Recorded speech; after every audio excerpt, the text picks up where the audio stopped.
কৃষক দলের জন্মদিন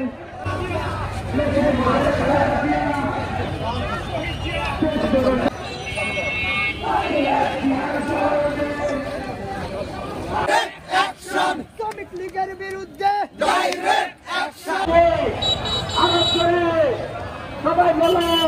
আহ্বায়ক রাজশাহী জেলা শাখার সাবেক ছাত্র দলের সভাপতি খালেদা জিয়া এদেশের মা মাটি ও মানুষের নেত্রী, এদেশের মাটির সঙ্গে তার আত্মা কোন ভয়ে আমাদের দেশ থেকে আমাদেরকে ছেড়ে কখনো যায়নি। কিন্তু এই ভাষাটি এমনি করে আগামী দিনে কৃষকরা ঐক্যবদ্ধ থাকবেন, কৃষকরা জাতির মেরুদণ্ড। আহ্বায়ক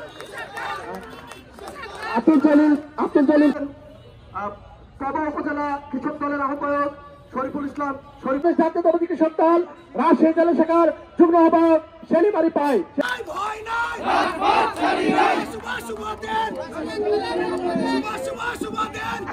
কিন্তু এই প্রতিষ্ঠা বার্ষিকী কালে আমরা যখন বক্তব্য রাখছি তখন আমরা খেয়াল করছি বাংলাদেশের পতিত স্বৈরাচার বাংলাদেশের ইতিহাসকে কলঙ্কিত করে বাংলাদেশের মানুষের মনের আঘাত দিয়ে স্বৈরাচার প্রতিষ্ঠা করে দেশ থেকে পালিয়ে গেছে।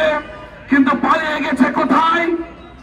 ওই পার্শ্ববর্তী দেশ ভারতে, যে ভারত তাকে আশ্রয় দিয়ে বাংলাদেশের 18 কোটি মানুষের বুকে আঘাত করেছে। যখন আমরা দেখে ভারত বাংলাদেশের বিরুদ্ধে কথা বলছে তখন মনে করতে হবে বাংলাদেশ সঠিক পথে পরিচালিত হচ্ছে।